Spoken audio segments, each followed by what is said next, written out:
কম শব্দ, এই জন্য এটা বেশি পড়বেন। এটা একবার পড়লে কিয়ামতে পাল্লা ভর্তি করে আল্লাহ সওয়াব দিয়ে দিবেন। আর এটার সাথে যদি সুবহানাল্লাহ পড়েন, আকাশ জমিনের মধ্যখানে যতটুকু খালি জায়গা সবটা আল্লাহ সওয়াব দিয়ে ভরপুর করে দিবেন। রাসূলের কাছে একজন সাহাবী এসেছেন রাদিয়াল্লাহু আনহু আরদা, এসে বলছেন, ইয়া রাসূলুল্লাহ সাল্লাল্লাহু আলাইহি সাল্লাম, আমাকে আপনি কিছু স্পেশাল শব্দ আল্লাহর জন্য শিখিয়ে দেন। কার জন্য? আল্লাহর জন্য। রাসূল সাল্লাল্লাহু আলাইহি সাল্লাম শিক্ষা দিলেন, বলো সুবহানাল্লাহ, বলেন আলহামদুলিল্লাহ, আল্লাহু আকবার, লা ইলাহা ইল্লাল্লাহ। এই চারটা শব্দ সবচেয়ে বেশি পছন্দ করেন কে? আল্লাহ। ওই সাহাবী চলে যেতে লাগলেন। গেটের ওখানে গিয়ে মনে হলো এগুলো তো সব আল্লাহর জন্য, আমার জন্য কি? মা বি, আমার জন্য কি? আবার ঘুরে আসলেন, এসে বললেন, ইয়া রাসূলুল্লাহ সাল্লাল্লাহু আলাইহি সাল্লাম, আমার জন্য তো কিছু হলো না। রাসূল সাল্লাল্লাহু আলাইহি সাল্লাম বলছেন, যখন কেউ বলে আলহামদুলিল্লাহ, আল্লাহ বলে ঠিক বলেছ। যখন কেউ বলে সুবহান আল্লাহ, আল্লাহ বলে ঠিক বলেছ। যখন কেউ বলে আল্লাহু আকবার, আল্লাহ বলে ঠিক বলেছ। যখন কেউ বলে লা ইলাহা ইল্লাল্লাহ, আল্লাহ বলে ঠিক বলেছ। এরপরে যা চাইবেন সব কবুল করে নেবেন কে? এরপরে নামাজে পড়ো, আল্লাহুম্মা গফিরলি ওয়ারহামনি ওয়ারযুকনি ওয়াহদিনি ওয়াজবিরনি ওয়াফুনি। দুই সেজদার মধ্যখানে এই লম্বা দোয়াটা পড়তেন রাহমাতাল লিল আলামিন। আমার ছোট ভাই বোধহয় শুনতে ভুল বুঝেছো, আমি বলছি কিশোরগঞ্জের লোকেরা রাগি না, রাগ কম বলছি। মানে রাগলেও রাগে না, রাগলেও কয় মারিয়াল বাব্বু চোর, আদর করে বলে। রাগ যাদের কম এদের হায়াত বেশি হয়। আল্লাহর হাবিবের সাহাবীকে আল্লাহর হাবিব বলেছেন, রাগ করবা না, রাগ করবা না, রাগ করবা না, 3 বার বলেছেন। আমরা রাগের বশত আমাদের পরিবারকে পর্যন্ত তালাক দেই, এরকম আল্লাহর ওলি এখানে আছে না নাই? ইচ্ছা মতো বোরে 200 তালাক পর্যন্ত দিচ্ছে সাহাবীর আমলে। ইবনে আব্বাস রাদিয়াল্লাহু বলছেন, আমার কাছে এক মহিলা এসে বিচার দিছে, তার হাজবেন্ড তাকে 200 তালাক দিছে। তা আমাদেরও কিছু লোক আছে মেজাজ খারাপ হলে কি বলবে, সবচেয়ে নিকৃষ্ট শব্দ আল্লাহর কাছে হলো তালাক। কি? তালাক হালালের মধ্যে, আর ভিক্ষাবৃত্তি, এই দুইটা হালাল, কিন্তু আল্লাহ সবচেয়ে অপছন্দ করেন।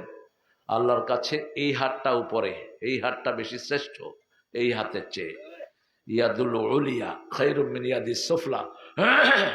তো জিকির আমরা সব সময় করব। বিশেষ করে আমরা যখন চলে যাব দুনিয়া থেকে, সব জান্নাতীরা একটা আফসোস করবে, কেন অবসর সময়টা আমরা জিকির করলাম না। রাসূল সাল্লাল্লাহু আলাইহি সাল্লাম জিকির করতেন সব সময়। রাসূলের কাছে সাহাবায়ে কেরাম আসলেন, বলছে, ইয়া রাসূলুল্লাহ, দুনিয়াতে আমরা কি সম্পদ চাইবো? রাসূল খুব রাগ করলেন, দুনিয়ার সম্পদ চাওয়ার জন্য তোমরা এসেছো আমার কাছে। ওমর ফারুক গেলেন রাসূলের কাছে, গিয়ে বললেন, ইয়া রাসূলুল্লাহ, এরা আসলে দুনিয়ার কোনো সম্পদ চায়নি, এরা আপনাকে বুঝাতে চেয়েছে যে আমরা আল্লাহর কাছে কি সম্পদ চাইব। রাসূল সাল্লাল্লাহু আলাইহি সাল্লাম বললেন, 3টা সম্পদ চাইবা। কয়টা? 3টা সম্পদ চাইবা। প্রথম চাইবা লিসানান যাকিরা, একটা জিহ্বা যেটা সব সময় জিকির করে। কার? মায়েরা কাজে আছেন কিন্তু জিহ্বা চালু রাখবেন। আপনার শরীর অসুস্থ হলেও জিকির করতে কোনো অসুবিধা নাই। সুবহানাল্লাহ, আলহামদুলিল্লাহ, আল্লাহু আকবার, লা ইলাহা লা হাওলা ওয়ালা কুওয়াতা ইল্লা বিল্লাহ, এটা সম্পদের জিকির। এটা হলো কানজুন মিন কুনুজিল জান্নাহ। এই জিকিরটা করলে এটা জান্নাতের খনির একটা।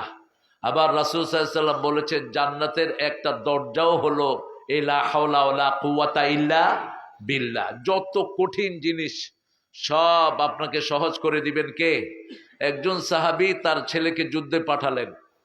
ছোট্ট ছেলে, অর্থাৎ বালেগ হয়েছে কেবল, দেখতে দেখতে সুন্দর। তো সবাই আসছে, কিন্তু ওই বাচ্চাটা ফিরে নেই। ওই বাচ্চাকে এক কাফের ধরে নিয়ে কাফেরের ওট, তারপরে ছাগল, দুম্বা এগুলোর সাথে বেঁধে রেখেছে।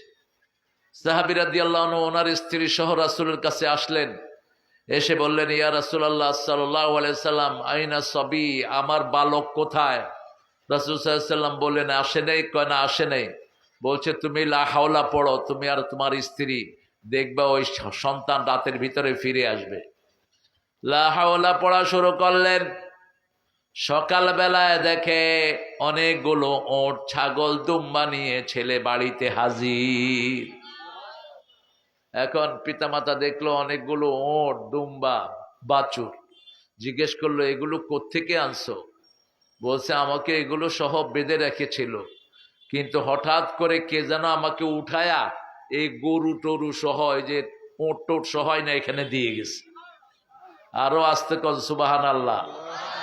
আপনার কোনো সন্তান হারানো গেল, অথবা you lost something very important, কিছু হারিয়েছেন, খুব গুরুত্বপূর্ণ কিছু হারিয়ে ফেলেছেন, কি পড়বেন? লা হাওলা ওয়ালা কুওয়াতা ইল্লা বিল্লাহ। এটা পড়লে ওটা ক্ষয়টা আপনার রোধ করে দিবেন কে? আবার রাসূল সাল্লাল্লাহু আলাইহি ওয়াসাল্লাম বলছেন যে দৈনিক এটা 100 বার পড়বে, 100টা বিপদ তার দূর হবে। সবচেয়ে ছোট বিপদ হলো দুশ্চিন্তা। দুশ্চিন্তা থেকে মানুষ স্ট্রোক করে। স্ট্রোক হয় কিসের থেকে? দুশ্চিন্তা থেকে। তখন ব্রেন আর নিতে পারে না, ব্রেন কলাপস করে। এই জন্য লা হাওলা পড়বেন খুব বেশি, লা হাওলা ওয়ালা কুওয়াতা ইল্লা বিল্লাহ। তাহলে প্রতিবারে জান্নাতে একটা খনি তৈরি হবে। সুবহানাল্লাহ বলতে ইচ্ছা করে না? রাসূল বলছেন জান্নাতের একটা লাঠি দুনিয়াতে যা আছে সব বিক্রি করলে এটার দাম হবে না। একটা লাঠি রাখার দাম হবে না। এবার বুঝেন, সেই জান্নাতে আল্লাহ আপনাকে খনি দিবেন, বিশাল খনি। এই জন্য জিকির করব কার? 5 ওয়াক্ত নামাজ আর ছেড়ে দেব না। রাজি আছি তো? রমজানে নামাজ বেশি, এই জন্য বরকত বেশি। নামাজ বেশি, খাওয়া বেশি, নামাজ বেশি, শান্তি বেশি। রাসূল দৈনিক 53 রাকাত নফল পড়তেন। কত রাকাত? 53। আমরা রমজানে একটু বেশি পড়ি, তাই নিয়ে আমাদের দেশে ঠেলাঠেলি। এক গ্রুপে কয় 8 রাকাত, আরেক গ্রুপে কয়, কথা কন না কেন? আপনারা কোনটায়? হ্যাঁ, আরো জোরে। আমাকে জিজ্ঞেস করেন কত? 42। আমি ক্ষুদ্র জ্ঞানে একজন সাহাবীকে পেয়েছি, উনি রমজানে 42 রাকাত তারাবি পড়তেন। চিন্তা করলাম ওটাই ধরি। মা আনা আলাইহি ওয়া আসহাবি। রাসূল বলছেন যারা জান্নাতে যাবে, আমি যেটার উপর আছি, সাহাবীরা যেটার উপরে আছে, এরা কোথায় যাবে? জান্নাতে চলে যাবে। একজন সাহাবীর কোন নিন্দা আমরা সহ্য করব না। যে করবে ওর জিহ্বা টেনে ছিঁড়ে ফেলবো আমরা। খবরদার। বিগত সরকার আলেমের বইতে লিখেছে মুয়াবিয়া রাদিয়াল্লাহু আনহু নাকি সন্ত্রাসী ছিলেন। খবরদার, এই জাতীয় কথা বলা ফুসুক, এই জাতীয় কথা বলা রাসূলের সুন্নাহর খেলাফ, রাসূলের ভালোবাসার খেলাফ। প্রতি জুমাতে আমরা একটা হাদিস শুনি, হাদিসটা বিশুদ্ধ। সব মুহাদ্দিসিনে কেরাম বলেছেন, ইমাম সুয়ুতি থেকে শুরু করে বর্তমানে নাসিরউদ্দিন আলবানী সবাই বলেছেন হাদিসটা সহিহ। এটা ঢুকিয়েছেন ওমর ইবনে আব্দুল আজিজ, যখন এজিদ খুতবাতে হাসান হোসেনকে লানত করত।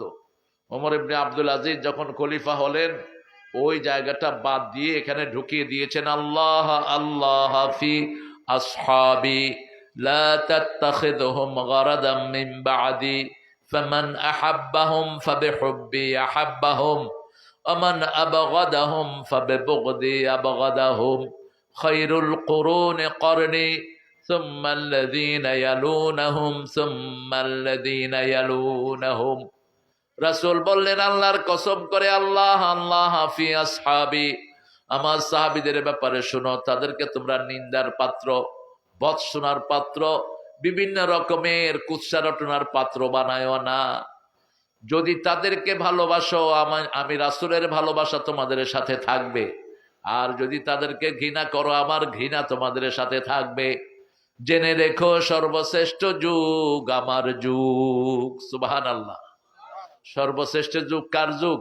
রাহমাতাল লিল আলামিনের। আজকের যুগের কিছু বৈজ্ঞানিক, কিছু কম্পিউটার সায়েন্সের পড়া লোক, অথবা কিছু অ্যারোনটিক্যাল ইঞ্জিনিয়ারে পড়া লোক, তারা বলছে স্যার আমরা এটা মেনে নিতে পারছি না, রাসূলের যুগটা সেরা যুগ ছিল। আমি বললাম কেন? বলছে আমরা এখন তো অনেক কিছু চালাই, আমরা সাবমেরিন চালাই, আমরা আকাশে দ্রুত যান চালাই, কিন্তু রাসূলের সময় তো এগুলো কোনোটাই ছিল না। আমি বললাম রাসূল যত উপরে গেছেন, তোমরা কিয়ামত পর্যন্ত চেষ্টা করে অত উপরে যেতে পারবা না। রাসূল যে বোরাক ব্যবহার করেছেন ওটার সেকেন্ডে গতি ছিল 1,86,000 মাইল। আরো আস্তে কোন সুবহানাল্লাহ। বারকুন থেকে বোরাক, বারকুন থেকে বোরাক, বিজলি, বিজলির সাথে বিজলির গুণ দিলে যা হয়।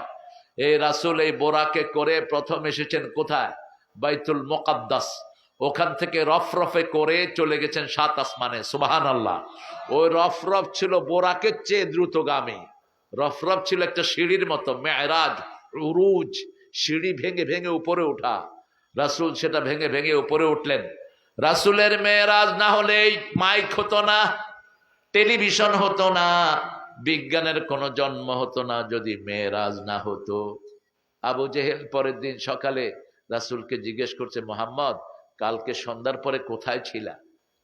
কয় কোথায় ছিলাম? আপনি জানেন না তো, আমি এখান থেকে বাইতুল মুকাদ্দাস গেছি, তার আগে মদিনায় গেছি, ইয়াসরাবে গেছি, তারপরে বাইতুল্লাহ হামে গেছি, তারপরে 7 আকাশে গেছি। আবু জেহিল্লা কয় এতদিন তো হুদাই পাগল কইতাম, কোনো দলিল পাইনি, দৌড় দিছে আবু বকরের কাছে। আবু বকর শুনেছ? আবু বকর, ইয়া ইবনে কুহাফা, ইতলা বাররা, বেরিয়ে আসো, শোনো, গিয়ে দেখো তোমার হাবিব কি বলছে। কয় কি বলছে? কয় তিনি নাকি কালকে, তিনি নাকি ইয়াসরিবে গেছেন, তিনি বাইতুল্লাহ হামে গেছেন, বাইতুল মুকাদ্দাস গেছেন, সেখান থেকে 7 আকাশে গেছেন। এবার আবু বকর বলছে, আমার নবীর মুখে তুই শুনছস নাকি? কয় হ্যাঁ, গিয়ে দেখো এখনো বলছে। কথা হলে সত্যই তিনি বলেছে। সাদাক। এই জন্য সিদ্দিকে আকবর, ওনার চেয়ে বড় সত্যবাদী আর কেউ নেই। সিদ্দিকে আকবর উপাধি পেলেন। এবার আবু জেহেল, আবুল আহাব এসে বলছে, ঠিক আছে মোহাম্মদ, তুমি গিয়েছো বুঝলাম, কিন্তু বাইতুল মুকাদ্দাসের দরজা কয়টা, জানালা কয়টা একটু বলো। আচ্ছা বলেন তো, আমরা যে এই নামাজ পড়ি মসজিদে, কেউ দরজা জানালা গুনছেন? এটা কোনো পাগলও গনে? কোনো বাড়িতে গেলে যদি দরজা জানালা গনি, মানছে কি কইব? যেটা মাথায় বলতো কোনো গন্ডগোল। কিন্তু রাসূলকে আটকানোর জন্য ওরা বলছে, হাউ মেনি ডোর আর উইন্ডোজ ইন দ্য বাইতুল মুকাদ্দাস, ডিসক্লোজ ইট, আমাদেরকে বলেন। রাসূল সাল্লাল্লাহু আলাইহি ওয়াসাল্লাম একটু থমকে গেলেন, চোখটা বন্ধ করে সামনের দিকে তাকাতেই দেখে জিবরাইল আমিন বাইতুল মুকাদ্দাস ঝুলায় রাখছে। বাইতুল মুকাদ্দাস ঘুরছে। রাসূল বলছেন, ওয়াহিদ, ইসনান, সালাসা, আরবা, দক্ষিণে এতগুলো জানালা, এতটা দরজা, উত্তরে এত, দক্ষিণে এত, পূর্বে এত, পশ্চিমে এত, সব বলে দিলেন। এখন যারা শুনছে ওরাও তো জানে না আসলে দরজা জানালা কয়টা, জানে না। ওরা জানে? জানে না ওরা। কিন্তু রাসূলকে আটকানোর জন্য চেষ্টা করলো। যেখানে রাসূলকে মানুষ প্রশ্ন করেছে, রাসূল সাল্লাল্লাহু আলাইহি ওয়াসাল্লাম উত্তর দেননি। উত্তর দিয়েছেন কে? রাসূলকে পাগল বলল। আল্লাহ বললেন, ওয়ামা সাহিবুকুম বিমাজনুন, তোমাদের সাথে কখনো পাগল হতে পারে না, তাহলে তিনি কি? লাকাদ কানা লাকুম ফি রাসূলিল্লাহি উসওয়াতুন হাসানাহ লিমান কানা ইয়ারজুল্লাহা ওয়াল ইয়াউমাল আখির ওয়া যাকারাল্লাহা কাসীরা। সব নবীদের একটা দোয়া, সব নবীরা একটা দোয়া করেছেন। বলেন তো দোয়াটা কি? সূরা বাকারার 202 নম্বর দোয়া, 202 নম্বর আয়াত, রব্বানা আতিনা ফিদ দুনিয়া হাসানাতাও ওয়া ফিল আখিরাতি হাসানাতাও ওয়া কিনা আযাবান নার। এই হাসানা হলেন রাহমাতাল লিল, লাকাদ কানা লাকুম ফি রাসূলিল্লাহি উসওয়াতুন হাসানাহ। এটা পাওয়ার জন্য 3টা আমল লাগবে। কয়টা? প্রথম, আল্লাহকে চাইতে হবে। আপনারা কাকে চান? কাকে চান? আল্লাহকে চান। সুলাইমান আলাইহিস সালাম আল্লাহকে চাইতেন। তেনার একটা অসাধারণ দোয়া আছে। তিনি সেজদায় একটা দোয়া পড়তেন। পড়েন, আল্লাহুম্মা ইন্নী আসআলুক ওয়া আসআলু হুব্বাক ওয়া হুব্বা মান ইউহিব্বুক হুব্বা আমালাল্লাযী ইউকাররিবু ইলা হুব্বিক। এই দোয়াটা রাসূল নিজে সেজদায় পড়তেন। হে আল্লাহ, আমি আপনাকে চাই। কাকে চাই? আল্লাহকে চাই। মান কানা ইয়ারজুল্লাহ ওয়াল ইয়াউমাল আখির, আখিরাতকে চাই। ঠিক না ঠিক? আপনাকে চাই, আপনার ভালোবাসা চাই, যেই কাজে আপনার ভালোবাসা পাওয়া যাবে সেই কাজটা আমি চাই। যে আপনাকে ভালোবাসে তার ভালোবাসাও আমি চাই। শুধুই তোমাকে চাই। ওই যে আমাদের লোকেরা কি বলবে, সকালের আলোতে আমি তোমাকে চাই, দুপুরে আমি তোমাকে চাই। শুনছেন না? পোলাপান তো শোনার কথা। একটা লোক খুব গাইতেছে, আমি বললাম কি চায় ও? শেষে দেখি যে বিড়ি বিড়ি বিড়ি চায়। তো ছাগল, তুই এটারে এত সুর করে চাও আর কি? তুই বিড়ি কতগুলি মুখে দিয়ে চিতিয়ে থাকস না তুই। আমরা একজনকে চাই, তিনি কে? আল্লাহকে চাই। আর জোল্লাহ, যারা আল্লাহকে চায়, আল্লাহ বলছেন সূরা কাহফের শেষ দিকে, শেষ আয়াতে, মান কানা ইয়ারজু লিকা রাব্বিহি ফালিয়ামাল আমালান সালিহা ওয়ালা ইউশরিক বিইবাদাতি রাব্বিহি আহাদা। যে আমার সাথে সাক্ষাৎ করতে চায় সে যেন আমার ইবাদত করে। কার ইবাদত? আমার ইবাদত করে, আমলে সলে করে, আর আমার সাথে যেন শিরক মুক্ত ইবাদত নিয়ে দেখা করে। কেন শিরক মুক্ত বললেন? ওয়ালা ইউশরিক বিইবাদাতি রাব্বিহি আহাদা। কেন এটা বললেন? শিরক মুক্ত ইবাদত কি? রাসূল একদিন বললেন, তোমরা ইয়াকুম আশ-শিরকুল আসগর, ছোট শিরক থেকে তোমরা বাঁচবা। তিনবার বললেন ছোট শিরক, ছোট শিরক, ছোট শিরক। সাহাবায়ে কেরাম বললেন, মা হুয়া শিরকুল আসগর, ছোট শিরকটা কি? রাসূল বললেন, রে আন্নাস, মানুষের দেখানোর জন্য কাজ করা, দেখানোর জন্য ওয়াজ করা, দেখানোর জন্য নামাজ পড়া। এখন এটা বেশি না কম? হুজুর নামাজ পড়তেছে, এটা দেখাইতে হবে। হুজুর এখন বাথরুমে যাচ্ছে, এটাও দেখাইতে হবে। হুজুর এখন ইতিকাফ করতেছেন, পিছনে পিছনে ক্যামেরাম্যান আছে। কেন এত ক্যামেরা লাগবে? কেন? কাকে খুশি করাতে চাও? জুমার নামাজে যেগুলো আসে অধিকাংশ দেখাই না মুসল্লি। কথা বলেন না কেন? এরা সারা সপ্তাহে আসে না। এই জন্য রাসূল বলছেন দুই প্রকার, দুই মুসল্লিরা মুনাফিকে মুক্ত। এক, যারা ফজর পড়ে আর যারা এশা পড়ে। এই দুই ওয়াক্তের সময় নেফাকি থাকে না, কারণ হলো দেখানোর কিছুই থাকে না। মুনাফিকের জন্য ফজরের নামাজ সবচেয়ে কঠিন। রাসূল বলছেন অন্ধকারে যে মসজিদে যাবে তাদের জন্য কিয়ামতের ময়দানে আল্লাহ নূরের বাতি জ্বালায়া দিবে। ফজরও অন্ধকার, এশাও অন্ধকার। দুই জুলমার ভিতরে যারা নামাজ পড়বে ওরা নেফাকি মুক্ত হবে। আরেকটা কথা বললেন, 40 ওয়াক্ত যদি ইমামের পিছনে পড়া যায় ওই লোকটার ভিতরে মুনাফিকি থাকে না। ইমাম যখন বলবে আল্লাহু আকবার, আপনিও বলবেন আল্লাহু আকবার, দেরি হতে পারবে না। এটাকে বলা হয় তাকবীরে উলা। তাকবীরে উলা, একদম প্রথম তাকবীর। যখন ইমাম বলবে আল্লাহু আকবার, আপনিও বলবেন আল্লাহ। কয় ওয়াক্ত? 40। কয় ওয়াক্ত? 40। গ্যাপ দিলে আবার শুরু থেকে 40 ওয়াক্ত যদি নন স্টপ পড়তে পারেন, বোঝা যাবে you haven't got hypocrisy in your mind, in your head, in your health. আপনার শরীরে মুনাফিকি নাই, আপনি মুনাফিকি মুক্ত। সুবহানাল্লাহ। মুনাফিক যেখানে তারা আল্লাহর জিকির বেশি করে না। কার কথা? আলা ইয়াযকুরুনাল্লাহা ইল্লা কালিলা। ওরা যখন নামাজে দাঁড়ায় শুধু এপাশ ওপাশ করে, এদিকে ঘুরে এদিকে ঘুরে, ঠিক না ঠিক? অস্থির। মসজিদে গেলে কখন বেরোবে,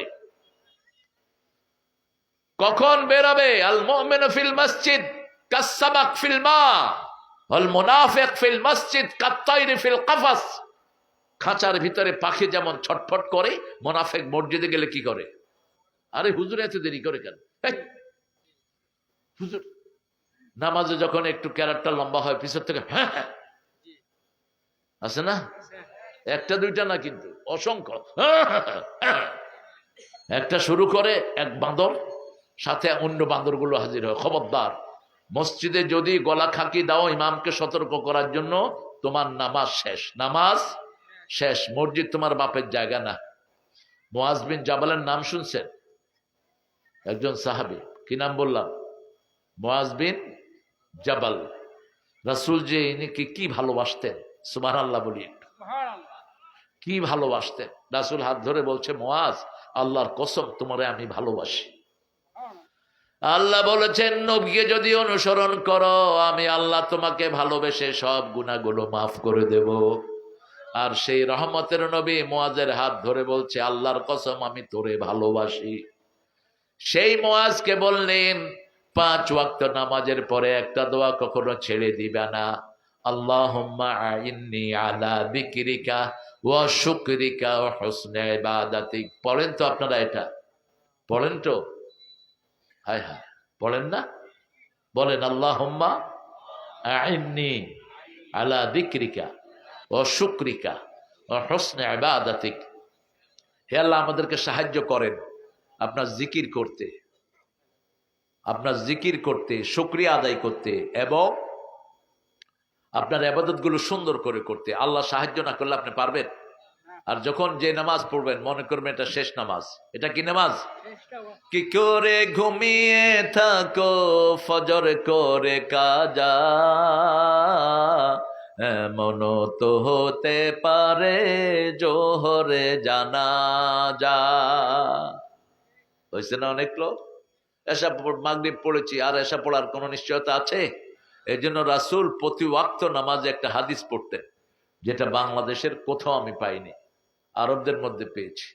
রাসূল বলতেন, সল্লু সালাতাল ওয়াদা, তোমরা বিদায়ী নামাজ পড়ো। কি নামাজ? বিদায়ী নামাজ। মনে করেন আজকে মাগরিবটা যদি আমার জীবনের শেষ নামাজ হয়, এটা সুন্দর হবে না অসুন্দর? রুকুগুলো সুন্দর হবে, তসবিহগুলো সুন্দর হবে, আমি খুব কেয়ারফুলি এগুলো উচ্চারণ করব, যতটুক আমার এফোর্ট দেয়া যায় আমি সেভাবে করব। এই জন্য রাসূল সাল্লাল্লাহু আলাইহি ওয়াসাল্লাম বলতেন, ইআমাল লিদ-দুনিয়া কাআন্নাকা তাঈশু বাদা, ইআমাল লিআখিরাতিকা কাআন্নাকা তামুতু গাদা। দুনিয়ার জন্য যখন কাজ করবে মনে হবে তুমি 100 বছর বাঁচবা, এরকম করে কাজ করো। রাস্তা বানালে 100-150 বছরের যেন রাস্তা কিচ্ছু না হয়। আর আমাদের রাস্তাগুলো মাশাআল্লাহ, যিনি বানান ওনার পিরিয়ড শেষ, রাস্তারও মেয়াদ শেষ। আপনাদের এখানে না, রাস্তা শেষ করার আগে খেয়াল তো রাস্তার তো কিছু দেয় না, সব কই যায়? হ্যাঁ, পেটের ভিতরে বেশি গেলে পেট নিয়ে দেশে থাকতে পারবা না, ভাগতে হবে ওদের মতো। দেখছো না, বেশি খাইছে তারা, ভাগছে তারা, এখন ঘর ফাঁকা। ওই ইটনাতে হামিদ সাহেবের বাড়িতে নাকি পোলাপানা আগুন দিচ্ছে কয়েকদিন আগে গিয়ে। এটা আবার জায়েজ নাই, কারো বাড়িঘর ভাঙা ইসলাম সমর্থন করে না। কেউ মারা গেলে আপনি আলহামদুলিল্লাহ কইবেন, এটাও ইসলাম সমর্থন করে না। প্রত্যেক মৃত্যু কারো না কারোর জন্য বেদনা, ঠিক না বা ঠিক? এই জন্য দেখেন রাসূল মসজিদে নববীতে বসে আছেন, suddenly he has seen one dead body passing by. একটা মরা লাশ যাচ্ছে, রাসূল আস্তে করে দাঁড়িয়ে গেলেন সাল্লাল্লাহু। সাহাবায়ে কেরাম বলেন, এটা ইহুদির লাশ। কার লাশ? ইহুদির লাশ। রাসূল বলেন, হোক সে ইহুদি, সে মানুষ। সে কি? মানুষ। মানুষ হিসাবে আমি তার জন্য একটু সম্মান প্রদর্শন করলাম। আপনি কোনো মানুষকে অপমান করবেন না। কার কার ধর্ম কি সেটা বিচার করবেন কে? তবে কোন জালেমকে আল্লাহ পুলসিরাত পার হতে দেবে না, কোন জালেমকে আল্লাহ হেদায়াত দিবে না। আয-যুলমু যুলমাতুন ইয়াউমাল কিয়ামাহ, কিয়ামতের ময়দানে জুলুম অন্ধকার হয়ে সমস্ত মানুষকে ধ্বংস করে দিবে। ওই যে সাহাবায়ে কেরাম রাসূলের কাছে সম্পদ চাইলেন, কি সম্পদ? 3টা সম্পদ রাসূল দিলেন ওমরকে রাদিয়াল্লাহু আনহু। বলছে তুমি শুকরগুজার হবা। বিবি সুন্দর করে রান্না করেছে, আপনি বলবেন বিবি তোমার রান্নাটা অসাধারণ হয়েছে, আমি খুব মজা করে খেয়েছি। এতে বিবি খুশি না বেজার? আজ যদি কোন যে কি রাঁধস, তোর রান্নার চেয়ে ওই চাকরানির রান্না ভালো, বিবি এরপরে ইচ্ছা করে লবণ বেশি দিয়ে দিবে যাতে তোর বিষ মরে। আপনি যখন কারো কৃতজ্ঞতা প্রকাশ করবেন সে আপনার অনুগত হয়ে যাবে। যেমন মা খাদিজাতুল কুবরাকে রাসূল কখনো নাম ধরে ডাকেন নেই, তহেরা বলে ডাকতেন। কি বলে? তহেরা। আর মা খাদিজা ডাকতেন আল আমিন বলে। কি বলে? একজন মহাবিশ্বাসী আর একজন মহাপবিত্র। রাসূল সাল্লাল্লাহু আলাইহি ওয়াসাল্লাম বলতেন, আমাদের তহেরা মাকে সামনে রেখে বলতেন, আপনার মতো নারী আল্লাহর আরশের নিচে আর জমিনের উপরে একজনও নাই। সুবহানাল্লাহ। আরো আস্তে কর। কি কমপ্লিমেন্ট দিতেন? মা আয়েশাকে বলতেন উম্মে আব্দুল্লাহ, ইস, অথবা বলতেন হুমায়রা, আর বলতেন হুমায়রা তোমার জন্য আমি প্রতিদিন দোয়া করি। রাসূল সাল্লাল্লাহু আলাইহি সাল্লামকে জিজ্ঞেস করলেন কি দোয়া আপনি করেন? রাসূল সাল্লাল্লাহু আলাইহি সাল্লাম বললেন আমি দোয়া করি আমার হুমায়রার শুরু শেষ প্রকাশ্য গোপন সব গুনাহ আল্লাহ যেন মাফ করে দেয়। মা আয়েশা খুশি হয়ে গেছেন। রাসূল সাল্লাল্লাহু আলাইহি সাল্লাম বলেন আয়েশা, আমি শুধু যে তোমার জন্য দোয়া করি তা না, আমার সব উম্মতের জন্য আমি প্রতিদিন এই দোয়াটা করি। সুবহানাল্লাহ, বেশি জোরে হলো না? সেই নবীর জন্য দুরূদ পড়ার দরকার আছে তো? দুরূদ পড়বেন তো? দৈনিক কমসে কম 100 বার পড়বেন। কয়শো? 100 বার। দুরূদের চেয়ে শ্রেষ্ঠ আমল কিছুই নেই। জিবরিল আমিন এক বর্ণনায় বললেন, I can count the drop of ocean in the ocean. আমি মহাসাগরে পানি গুনতে পারি, পানির ফোঁটা। আমার এত ক্ষমতা আল্লাহ দিয়েছেন। আমি মরুভূমির বালু গুনতে পারি, কিন্তু একবার দুরূদ পড়লে কত সওয়াব হয় এটা গোনার ক্ষমতা আমার নাই। এই জন্য রাসূল নিজেও দুরূদ পড়তেন। জুমার দিন সবচেয়ে বেশি দুরূদ পড়তেন রাহমাতাল লিল আলামিন। সাহাবায়ে কেরাম দুরূদ পড়তেন, আমরাও দুরূদ পড়বো। পড়বেন তো? দুরূদ চাইলে শুকরগুজার হব। কার শুকরগুজার হবেন? কার? প্রথম আল্লাহর, দ্বিতীয় পিতামাতার। কেউ যদি বলে, পিতামাতাকে যদি বলে তোমার মতো বাপ যদি আমার না হইতো ভালো হইতো, রাসূল বলছেন ওই সন্তানের উপরে আল্লাহ লানত। এরকম কথা আমাদের পোলাপান বলে না? কথা কন না কেন? বলে না? কয় তোমার মতো মা আমার না হইলেও হইতো, তোমার মতো বাপ আমার না হইলেও হইতো। খবরদার, এটা বলবা, সাথে সাথে তোমার উপর লানত নাজিল হবে। কোশ্চিন কালেও যেটা না হয়। এটা ম্যাক্সিমাম আসে হলো স্কুল কলেজের ছাত্রদের থেকে। কোন মাদ্রাসার ছাত্র দেখবেন বাপ মাকে নিয়ে বৃদ্ধাশ্রমে ফেলে আসে না। কোন ইমাম, কোন মাদ্রাসার টিচার এই কাজ করে না। কথা বলেন না কেন? কারো করে কারা? যাদের কোরআন হাদিসের কোনো জ্ঞান নাই। আপনার বৃদ্ধাশ্রমে রাখবেন কেন আপনার পিতামাতাকে? আল্লাহ তো প্রথমে নিষেধ করে দিয়েছেন, ওখানে রাখা যাবে না। আল্লাহর পরে পিতামাতার শুকরিয়া আদায় করতে হবে। সূরা লোকমান 17, ওয়াসাইনাল ইনসানা বিওয়ালিদাইহি হামালাতুহু উম্মুহু ওয়াহানান আলা ওয়াহান ফিসালুহু ফি আমাইন আনিশকুরলি ওয়া লিওয়ালিদাইক ওয়া ইলাইয়াল মাসির। আল্লাহ রাব্বুল আলামিন বলছেন দুইজনের ব্যাপারে ওসিয়ত করছি। প্রথম তোমার বাপ, দ্বিতীয় তোমার মা। মায়ের দিকটা কে নিলেন? আল্লাহ নিলেন। হামালাতুহুম ওয়াহানান আলা ওয়াহান, একটার পর একটা ব্যথা সয়ে সয়ে, যন্ত্রণা সয়ে সয়ে তোমার মা তোমাকে পেটে ধারণ করেছেন। আফসানুহু ফি আমাইন, 2 বছর তিনি তোমাকে দুধ পান করিয়েছেন। অতএব আগে আমার কৃতজ্ঞ হও, তারপরে পিতামাতার কৃতজ্ঞ হও। কে বলছেন? আনিশকুরুলি, আমার শুকরিয়া আদায় করো, আমাকে জিকির করো, তারপরে পিতামাতার জিকির করো। রব্বের হামহুমা, পিতামাতার জিকির কিভাবে করবেন? পিতামাতার সামনে বসে থাকেন। আল্লামা সাইদিকে চিনেন তো? কেমন ছিলেন? সবাই বললেন না? আরো জোরে। এত বড় মানুষ, ওনার বাপের পায়ের সামনে বসে থাকতেন। এরকম বাপ চেয়ারে বসতো, উনি সামনে বসতেন, আমি দেখেছি। যতক্ষণ মাথায় হাত দিয়ে দোয়া না করতেন উঠতেন না। বাপ মাথায় হাত দিয়ে দোয়া করতো, আল্লাহ তোমাকে সুলতানুল ওয়াইজিন বানায় দেখ। মায়ের পায়ের সামনে বসে থাকতেন, এই সাই দিয়ে মায়ের পায়ের সামনে। মা হাত দিয়ে যতক্ষণ দোয়া না করতে উঠতেন না। আপনার মায়ের থেকে এরকম দোয়া নেবেন। মায়ের দোয়াতে সাইয়্যিদুল মুহাদ্দিসিন হয়েছে আবু হুরায়রা। শুধু মায়ের দোয়া। মায়ের দোয়াতে সাহাবীদের মধ্যে শ্রেষ্ঠ হয়েছেন আবু বকর। বাপের দোয়া পেয়েছেন তিনি, কুহাফার দোয়া পেয়েছেন। দোহাফাকে কোরআন শিক্ষা দিয়েছেন আবু বকর নিজে। আমরাও আমাদের পিতামাতার খেদমত করব। এই যে শীত এসেছে, পায়ে সরিষার তেল ডলে দেন, একটু গরম ছেঁক দেন, একটু পশমি পোশাক কিনে দেন, যাতে কনকনে শীতের মধ্যে কষ্ট না হয়। আমাদের দেশে তো ড্রেস সস্তা, এত সস্তা পৃথিবীর কোনো দেশে নাই। একটা ট্রাউজার এখানে আমরা যেটা 500 টাকা দিয়ে কিনবো, সেই ট্রাউজারটা আমেরিকা ইংল্যান্ডে আমাদের দেশি টাকার প্রায় 10,000 টাকা পড়বে, অথবা 5,000। ওই মানের জিনিস, এত চিপ আমাদের দেশে। আমাদের দেশ থেকে প্রচুর জিনিস আমেরিকা ইংল্যান্ডে যায়, বিশেষ করে গার্মেন্টস। আপনি এই শীতের সময় পিতামাতাকে গরম জিনিস কিনে দেন, কারণ রাতের বেলায় গায়ে অনেক সময় ল্যাপ থাকে না। ও দেশটা যদি গরম হয়, একটা পায়জামা কিনে দিবেন আর একটা উপরে জ্যাকেট কিনে দিবেন, হাফ জ্যাকেট, চেইন লাগায় রাখবে, শরীরটা গরম থাকবে। অথবা হিটার পাওয়া যায় এখন, হিটিং, গরম বাতাস বের হয়, ওটা রাখেন। একটু গরম পানি দেন, কলের পানি গরম, কলের পানি যারা খাবে এরা সবচেয়ে ভালো থাকবে। আর এই বোতলের পানি যেগুলো খাবে খুব তাড়াতাড়ি এদের হয় ক্যান্সার, না হয় বিভিন্ন রোগ শুরু হবে।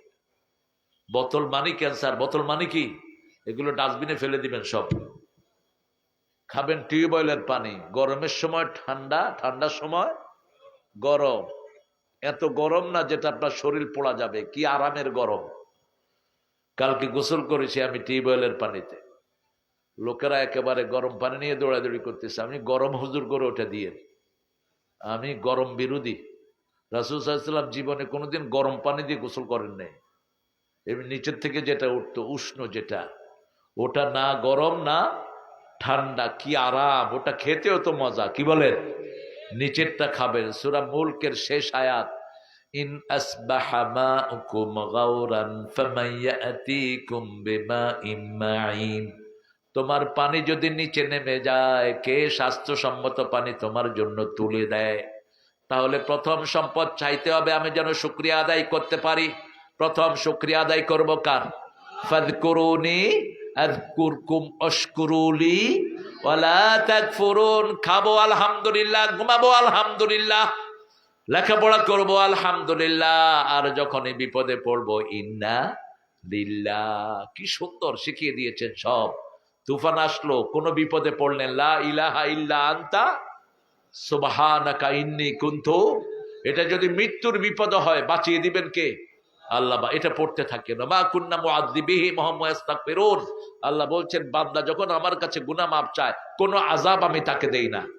ভূমিকম্পের সময় যখন আর্থকুইক শুরু হবে, হোয়াট ইউ গনা ডু, কি করবেন আপনি? সাথে সাথে পড়ান লা ইলাহা ইল্লা আনতা সুবহানাকা ইন্নী কুনতু মিনাজ জালিমিন। আমরা আরেকজনের জুলুমটা নিজের ঘাড়ে নেই। কিছু লোক আছে, ওই যে মারা যায় পয়সাওয়ালারা, মাদ্রাসার কিছু ছাত্র নিয়ে খতম পড়ায়, আছে না? এখন বোধহয় কমে গেছে না একটু? হ্যাঁ, কমছে, যাক। আছে তো, আমারও নিচে ছোটকালে 1,24,000 দানা কে ঠিবে, এমনি মুট করে আপনি ছুঁয়ে দিতেন। ছোট মানুষ কত ধৈর্য থাকে। শেষে তো হাদিয়া আছে। হাদিয়া আবার আমি কম পছন্দ করতাম না আগে থেকেই। একবার আমার হুজুর দায়িত্ব দিয়ে গেছে, কয় 300 টাকা দিবে, 1981, তুমি খতম পড়ে নিয়ে আইসো। ঢাকায় আলো, অনেক পয়সার মালিক। আমি বললাম, এই চাচা এদিকে হও, কত কন্ট্যাক্ট করছো হুজুরের লাগে? কয় 300। আমি বললাম, আমি পড়বো না বেটা, 700 দিবি। কয় তুই আবার কি করছ? আমি, চপ বেটা, টেকা দিবি না, উল্টা দোয়া কইরা থিয়া যাবো গা, দানা উল্টা টানবো। কয় বাবা তুই দানা টাইনা দে, টেকা দিতে আছি আমি। আমি আগে মাল ফালাও বেটা। আমরা ছোটবেলাতে তো বাচ্চাদের পয়সার প্রতি টান একটু বেশি থাকে না কম? একটু বেশি থাকে। এখন এটা টান নাই, আর টানটা চলে গেছে। এখন একটা টান আছে, দারসে নিজামী সহ হেফজোখানা আছে বাংলাদেশে 45,000। এই মাদ্রাসাগুলোকে একটা কিছু করার প্ল্যান আছে, আল্লাহ যদি তৌফিক দেয়। অনেক ঘরে গেছি, কালকে এক মাদ্রাসায় গেছি, কি জীর্ণ শীর্ণ, কোনো ঘর নাই। 14 জন বাচ্চা হাফেজ হয়ে গেছে, 14 জনের মাথায় পাগড়ি দিছে। দেয়ানগঞ্জ, নাম শুনছেন তো? জামালপুর, দেয়ানগঞ্জ, ভাঙা ঘর। আমি বললাম, দোয়া করো, ইসলামী সরকার যদি ক্ষমতায় আসে আর পার্লামেন্টে যদি কোরআন ঢুকাতে পারি, একটা মাদ্রাসা গরিব থাকবে না। ঠিক না বা ঠিক? আমাদের দেশের সম্পত্তি তো আমরা খেয়ে কুলাবো না, চোর ডাকাতের কারণে না সবকিছু তছনছ হয়ে গেছে। ঢাকা ভার্সিটিতে এখন পোলাপান মনে হয় বেহেশতে হাঁটতেছে। মেয়েদের কোনো টেনশন নাই, ছেলেদের কোনো টেনশন, প্রত্যেকে রুমে রুমে আলাদা বসবাসের ব্যবস্থা হয়ে যাচ্ছে। 3টা হল বানানোর অলরেডি টাকা পেয়ে গেছে 1800 কোটি টাকা। এগুলো কি সাদেক কায়েমের বাপের টাকা? এগুলো আপনাদের টাকা, ঠিক না বা ঠিক? কিন্তু এতদিন কি হতো, আপনারা দিতেন পোলাপানের উন্নতির জন্য, 2-1টা ছেলের উন্নতি হয়ে যেত, আর বাকি সবাই তলে পড়ে যেত। সেজন্য ইসলাম আছে যেখানে, শান্তি আছে কোরআন হাদিস যেখানে আমরা যাব সেখানে, জিকির আছে যেখানে আমরা যাব। প্রথম শুকরিয়া আদায় করবেন কার? ওই যে 4টা অক্ষর। আরেকটা দোয়া আছে যেটার উপর সব সম্পদ দাঁড়িয়ে আছে। নূহ আলাইহিস সালাম তার ছেলেদেরকে 3টা জিকিরের কথা বলেছেন। কয়টা? 3টা। প্রথমে বলেছেন সুবহানাল্লাহি ওয়া বিহামদি, বলেন সুবহানাল্লাহি ওয়া বিহামদি। রাসূল বলছেন এই জিকিরটা যারা 100 বার করবে দৈনিক, সন্ধ্যায় করলে সবচেয়ে ভালো মৃত্যু আল্লাহ তাকে দান করবেন। তার চেয়ে ভালো মৌত ওই রাতে কারো হবে না। আর যদি সকালে পড়েন ওই দিন আপনার চেয়ে ভালো মৌত কারো হবে না। দ্বিতীয় তিনি জিকির দিয়েছেন বিসমিল্লাহ। কি জিকির? তৃতীয় জিকির দিয়েছেন লা ইলাহা ইল্লাল্লাহ। একটা ছেলে অস্বীকার করেছে, কি নাম? কেনান। নূহের ছেলে কয়জন? 4 জন। বাবা কয়জন? 4 জন। হাম, শাম, ইয়াফেস, কেনান, 4 জন। কেনান ছিল কাফের, বাকি সবাই ছিল কি? মুসলমান। কি ছিল? মুসলমান। কোন নবী খ্রিস্টান ছিল না, ইহুদি ছিল না, সব নবী কি? মুসলমান। এটা কার কথা? আল্লাহর কথা। মা কানা ইব্রাহিম ইয়াহুদিয়্যান ওয়ালা নাসরানিয়্যা ওয়ালাকিন কানা হানিফান মুসলিমা ওয়া মা কানা মিনাল মুশরিকিন। ইহুদিরা বলে ইব্রাহিম ইহুদি ছিলেন। ইব্রাহিম যদি ইহুদি হয় সবাইকে ইহুদি বানাতে পারবে, কারণ নবী এসেছে ইব্রাহিমের পরিবারে। শুধু ইসমাইল আলাইহিস সালামের ঘরে মুহাম্মদ রাসূলুল্লাহ সাল্লাল্লাহু আলাইহি ওয়াসাল্লাম, আর ইসহাক আলাইহিস সালামের ঘরে বনি ইসরাইলের সব নবী। বনি ইসরাইলের সব নবী। প্রথম নবী বনি ইসরাইলের কি নাম? ইউসুফ আলাইহিস সালাম। শেষ নবী বনি ইসরাইল ঈসা আলাইহিস সালাম। এই সব এসেছেন বনি ইসরাইলে। এই জন্য দুরূদ ইব্রাহিম পড়লে সব নবীর উপর দুরূদ চলে যায়। 2 নাম্বার কালবান খাশিআ, ওই অন্তর যে ভয় করবে কাকে? 3 নাম্বার লিসানান যাকিরা, সব সময় জিকির করবেন কার? তাহলে 3টা সম্পদ আল্লাহর কাছে চাইতে হবে। তখন শুকরিয়া। প্রথম কি? শুকরিয়া। রাসূল এটা বলতেন আল্লাহুম্মা আইন্নি আলা যিকরিকা ওয়া শুকরিকা ওয়া হুসনে ইবাদাতিক। এটা রাসূলের দোয়া। মুআজের হাত ধরে বলছেন প্রত্যেক নামাজের পরে এটা পড়বা। আপনারা পড়েন তো? পড়বেন। আল্লাহ তৌফিক দান করুক। আজকে তাহলে ছুটি নেই, অনেক দূর যেতে হবে। এই হ্যাঁ,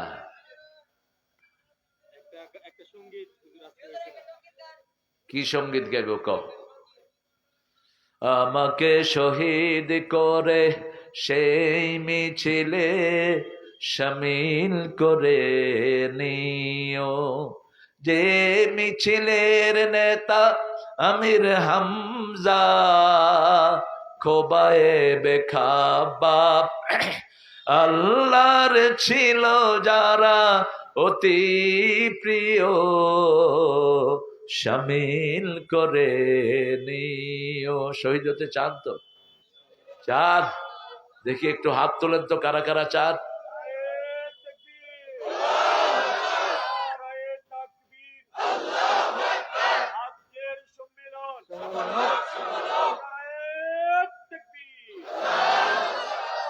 আপনার যে এখানে কোরআন শুনছেন, কবরের বাসিন্দারা কত খুশি। সুবহানাল্লাহ। কবরের বাসিন্দারা কত খুশি। তাদের কবরে সোয়াব রেসানি হচ্ছে, তাদের কবরে সোয়াব যাচ্ছে। রাসূল বলছেন সন্তান যদি কুকুরকে হাড্ডিও খাওয়ায়, সেই সোয়াব আল্লাহ সন্তানের পিতামাতার কবরে দিয়ে দেয়। আমাদের পিতামাতারা তো আমাদের জন্য কত কষ্ট করেছে।